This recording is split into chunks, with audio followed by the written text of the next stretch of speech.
ನಮಸ್ಕಾರ. ಇವತ್ತು ನಾವು ಕುಂಬಳಕಾಯಿ ಪಲ್ಯ ಮಾಡೋಣ. ಮೊದಲಿಗೆ ಕುಂಬಳಕಾಯಿನ ಚೆನ್ನಾಗಿ ಸಿಪ್ಪೆ ತೆಕ್ಕೊಂಡು ಹೆಚ್ಕೊಂಡು ನೀರಿಗೆ ಹಾಕಿ ತೊಳ್ಕೊಳ್ಳೋಣ. ತೊಳ್ಕೊಂಡು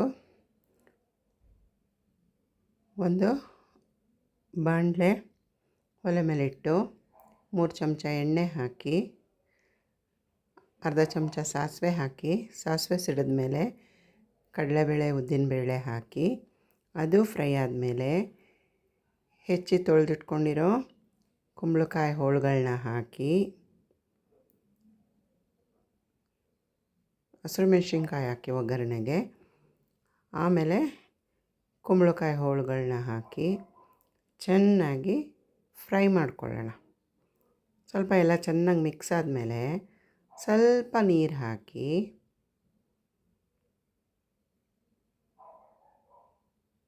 ಮುಚ್ಚಳ ಮುಚ್ಚಿ ಬೇಯಕ್ಕಿಡೋಣ.